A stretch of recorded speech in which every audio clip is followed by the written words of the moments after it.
One of the biggest, boldest, and best franchises in all of anime and manga. JoJo's Bizarre Adventure is an absolutely legendary manga series by Hirohiko Araki. Running all the way back from the late 1980s to the present day, the series consists of 9 separate parts, different points in time and place, with the unifying factor being the bizarre. If you don't like the series, that's fine, but this is just like my opinion, man. So without further ado, let's begin. Literally never before had anything on this scale ever been done. Generational storytelling gone mad. A character with a lineage which then goes on to detail an entire family tree, and then another family tree. A chronology that goes in depth whilst also spanning over 100 years. 3 different power systems, 250 characters, over 20,000 pages in length. Written by a 60-year-old who doesn't age and hasn't even finished writing it yet. Part 1 is a humble beginning. I've always loved Part 1, almost equally to Parts 2 and 3. The establishing of different fundamental elements to the series is what I love about it so much. Above it all, Part 1 has that element of the mystique to it. It takes inference from Arthur Conan Doyle, from Agatha Christie, and even occasionally from Jane Austen. It's got a tight, short structure. It almost feels so structured but lengthy that you could put it on the West End or Broadway. It's campy but fun, and a little tongue-in-cheek from the beginning right until the end. The pillars of JoJo's foundation being Dio, Speedwagon, the Joestar family bloodline, and the mystical powers of Hamon. Now, of course, not all of these things survive throughout the series. In fact, technically, none of them do.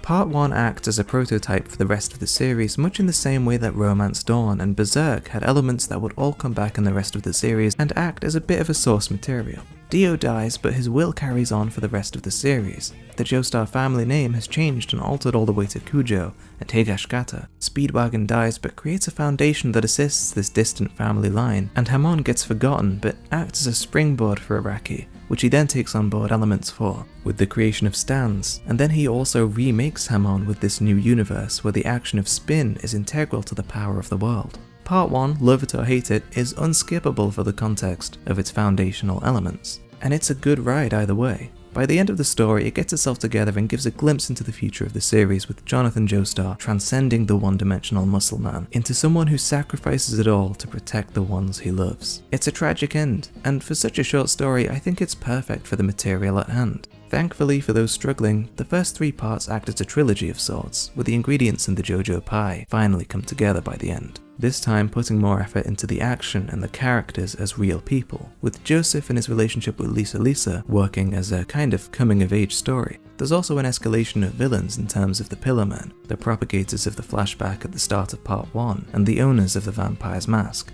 The setting and atmosphere of this part is entirely riffing off of the golden age of Hollywood with glamour and glitz left and right. Joseph is an equally colourful protagonist, a proper sequential JoJo to the conservatively British Jonathan. The premise is a hunt for an old artifact, which the entire cast is after. It's clearly akin to the post-war movies that Hollywood produced, but the graphic nature keeps the manga up to the standard of a gory, cheesy 80s B-movie of its time. Where Part 1 was more of a template, this part sees the beginning of plotlines that branch out all the way to the end. It's a part that plants seeds, and Araki really makes the most of them here, in what most consider to be the first great story arc. It's easy to take Part 1 and 2 for granted in the grand scheme here, when these were pretty innovative period piece mangas that do ultimately stand the test of time, in enjoyment levels anyway. Now that we see the whole collective result, it really is part of the reason that the whole collective series is as good as it is. It's a strong foundation, but also a strong enough part by itself that really does add to the whole. Now, Part 3 is one of the most popular parts of the entire series. And that makes sense. It's probably the most inspired part that Araki ever wrote, with the whole adventure resembling the likes of Around the World in 80 Days and Indiana Jones and the Last Crusade. Scratch that, it hadn't actually been made. Raiders of the Lost Ark. The stands are here with their wacky weird powers, the bizarre element is stronger than ever, and one of the foundations of the series is a threat to the world itself. It's a story that really lives up to the word adventure, with the first posse in the entire series. It's a melancholy feeling when the group splits up and the title of Stardust Crusaders is finally given. In Part 1, I was going to say that there was a lot of foreshadowing going on, but I don't think that's entirely true. I think, like the saying, history doesn't repeat, it rhymes. It rings true for this series, in that there really isn't any foreshadowing going on, but Araki takes effort to remember elements of the story that he's already written and have it come back to retroactively affect the characters, like Dio dying on the bridge in much the same way he saw the first vampire die. There are some bumpy moments in this part, and the pacing does get a little out of control, but part 3 itself is like a prototype for the kind of adventure Araki would go on to write about, and for that, it paves the way quite well. Transitioning into part 4 is another fascinating step because there is absolutely no source for this, but being published in the very early 1990s and being about a killer hidden in plain sight whilst being set in a small town, it simply has to have been inspired by Twin Peaks, a story about a small American town being shaken by a killer hidden in plain sight. It was one of the most famed shows of the time in Western culture, something that Araki is not shy of checking out and inserting into his manga. Reeling the story back a bit from the adventure is an incredible change of pace and an extremely welcome one. The first half of the series is just a bunch of vignettes, like it's a JoJo's soap opera. Looking at the lives of the people in Morioh, we grow attachment to Josuke and his friends, before the second half, which is more of the murder mystery, where lives are at stake. If Kakyoin was an experiment in killing off a protagonist, part 4 evolves that into as tense a manga it can be.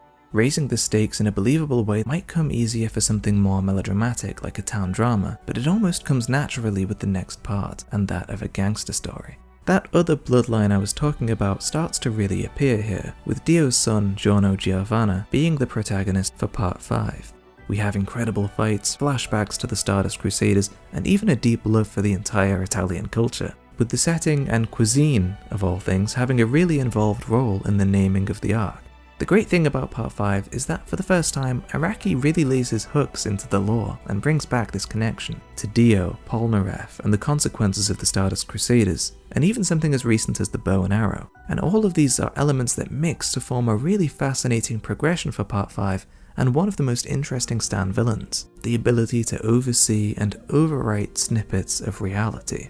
Elements continue to progress from here and even into the next part. My personal favourite, part 6, is a prison break story. Dio's reach is fully delved into, with Pucci and the diary of his plans being resurrected once more. We have a female protagonist in JoJolion, the daughter of Jotaro, and we get a return of him too, of Speedwagon, of Dio, mentions of Joseph Joestar, and connections to the greater world around these characters that have been building and building all of this time. The stakes is something which Araki reputedly struggled with, and that's why the story ends where it does. But I think what we got because of it is a really action-packed, constantly moving story, which culminates in some of the most mind-bending and shocking moments for JoJo even to the current day. As I said before, I have an entire video going through that, so I'll just say, go and watch that. As something originally planned to be the end, it's a brilliant send-off and works just as intended.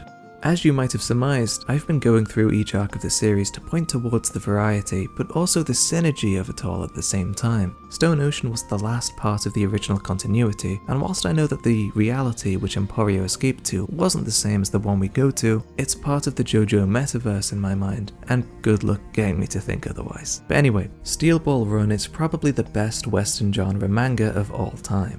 Sorry, Trigun. For the first time, it feels like Araki really embraces genre-centric tropes. Where Part 5's gangster backdrop could have dived a bit deeper into the more prescient features of what mobs do, here we have duels, races, bounties, and gambling. Partly in thanks to the change in magazine from shonen to seinen, Steel Ball Run takes itself a lot more seriously than previous parts, and seems to have a bit more freedom in terms of what happens. I always say about series growing with its audience, but from the simplistic first 3 parts to the more developed second trilogy, it's really cool to see these current 3 story arcs embody a really mature version of everything we've already seen. Steel Ball Run channels It's a Mad Mad Mad Mad World and a chase for treasure across America. The duo of Johnny Joestar and Gyro Zappelli might be some of the strongest character writing that Araki's ever done, and Gyro as one of his best characters ever written. It all comes together in one grand finale that really shows why this part is perhaps the most popular in the whole run.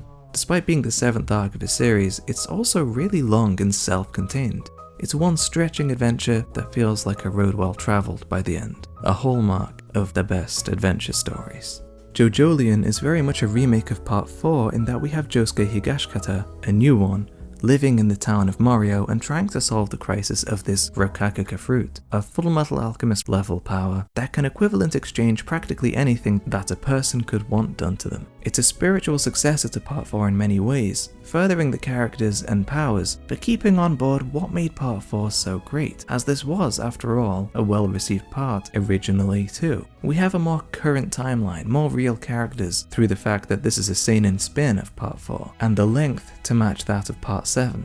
Once again, it's that stretch of journey that makes for the unforgettable moments. In fact, most endings aren't really the strong points of Araki's writing. Part 1 is a great tragic ending, but 2 kind of ends in a stereotypically happy way. 3 has a solemn and great ending, but 4 kind of fizzles out into the same kind of attempt. Part 5 ends quickly too, with a reliance on narration to sweep things together into a neat little package. 6 and 7 take their time to deliver really big moments that Araki was building to, but JoJolion just sort of ends again. One thing is for certain, no part tells you what the next might contain. Part 9 is JoJo Lands, and it's not even out yet, but impressive all the same, in that with everything behind us, Araki could take us in absolutely any direction. The future of this series is unclear, and where 1000 chapters in, most series would look to tie things up in a pretty little bow. It's the fact that this series got where it is through all the randomness that makes this next part such an exciting reality.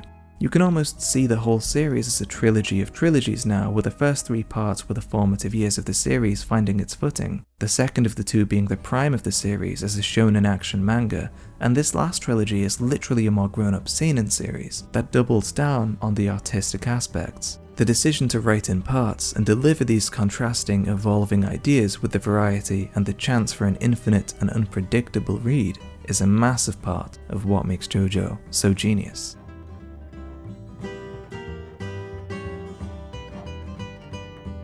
I've already covered the artistic evolution of JoJo, but to not mention any of it here would be a bit of a crime, to be honest. We go from JoJo literally being a contemporary of Dragon Ball with its innocent and jovial art style, Jonathan Joestar literally being Sherlock Holmes, Joseph resembling Indiana Jones, to all the periods of time that passed in the main series: 80s Japan, 90s Italy, America in the early 2000s, 2010s Japan. JoJo is as much a shonen turned seinen as it is a love letter to fashion and film. The first cover of the volumes are indicative of just how much colour and artistic thought Araki puts into his drawings, with illustrations landing in pop art, classical, surreal, and romantic styles. Fashion obviously ties into art, and I think making a manga out of his passions, including making the story about whatever he wants, is probably a big reason why this series has gone on for so long and is so loved. Inspiration creates the best stories, and that's the kind of whim that Araki follows, from action movies of the 1980s to pop crime investigative series of the 1990s and then everything else. That the aesthetics of the 2000s, the 2010s, and the 2020s range so wildly help the series grow with time. Morioh is the setting of both Part 4 and Part 8, a fictitious Japanese town in Part 4 and an alternate variant of said fictitious town in Part 8. The fun of JoJo and the excitement of Part 9 comes from the variance that it offers, almost like even Araki doesn't know what to stick with. Is it an adventure movie? No, let's go with sci-fi survival. Is it a Japanese JoJo? No, it's all around the world in 80 days. Is it a slice of life? No, it's a murder mystery. Is it a spiritual successor to Dio in Part 3? No, it's a gangster film. Is it a prison break film? No, it's just insanity at this point. But basically, no matter how parts begin, they always turn into something different as it goes along, and that variance which ties into the bizarre enriches the manga throughout it all. Part of the genius of stands is how malleable they are. Araki solves the age-old problem of superheroes running out of powers for writers to give them by making a stand for literally anything and everything. Bubbles, mirrors, GPSs, a monkey with a haunted boat. The stands are endless with their powers, and instead of fearing what Araki will make a stand out of when low on ideas, I'm actually more excited to see what insane properties he ends up attributing to the next batch of characters. It's like a game of how far can Araki push these borders of insanity. When you truly embrace the bizarre, you can't jump the shark anymore, because the shark is the work of an enemy stand. People worried about JoJolion being the end, with Araki mentioning retiring in his 60s once, but JoJolion ended up being the longest part by a country mile. And that's kind of proof in a way that shows he's purely in it for the fun. Let's also not dismiss how great of a character writer Hirohiko Araki can be. 8 distinctive personalities, one of them being a well-written female character. All of these people have their own circle of friends and allies, and it's crazy that so much of the time, none of them blend together and all stand separately in a really unique way. That takes a crazy amount of skill. It also takes a crazy amount of time. But even going back to the 1980s, writing a genuine ensemble of 5 is impressive when you also factor in characters like Hull Horse and the world building like Joseph's dad, having his own adventure that transpired off screen. The current popularity of the series is really elevated by the anime adaptation from Studio David, an adaptation which really leans into a stylistic approach, which makes the work of Araki pop into life, taking into account the tastes of Araki at the time when writing these parts. the music and the endings being tracks that he listened to whilst creating these parts. They also developed their own personal touches to stamp their mark onto the series, with a CGI intro and visuality which stands almost independent of the manga at times. I firmly believe that when you let something run its course for decades, it will naturally turn into something really special just from the lack of precedent. Might be weird to open up the conclusion with a kind of diminishing point, but it's true. I think the appeal of sticking with something for such an extensive length of time is, most of the time, a sevenfold payoff in investment, eventually. If you think about the kind of storytelling that a short story can do, you pretty much jump straight to the limitations of the format. But when you think of JoJo, or anything that runs for a really long time where there's a suspension of disbelief, the possibilities really are endless to tell different stories, and also to gratify the attention span of its reader. I genuinely think, overall, JoJo is one of the best series ever made, for the reasons I listed, and more. Individual little things that you take away from watching such a substantial series over the course of years of both your life and the mangaka's. It's an investment in time for the reader, for the viewer, but also for the writer, in such a way that underlines the point of the whole story here. Going through the different styles, the clearly different decades, there's so much appreciation for pop culture over the last 40 years, and it translates directly into so much that the reader can appreciate straight from the page. It's a unique experience in that running this long is something offered here and not really anywhere else in terms of narratives like this. JoJo's Bizarre Adventure is, quite simply, genius. Thank you for watching. That one was a fairly short Genius of video. I promise that next year's will be over an hour. It's been one that I've been planning for over a year actually. I'll get to that one when I get to it. I hope you enjoyed this one too though. What do you think part 9 is going to be about? Comment your thoughts down below, leave a like, and subscribe for more content just like this. Thanks to my patrons for supporting this video and every video. Thanks for watching and have a good night.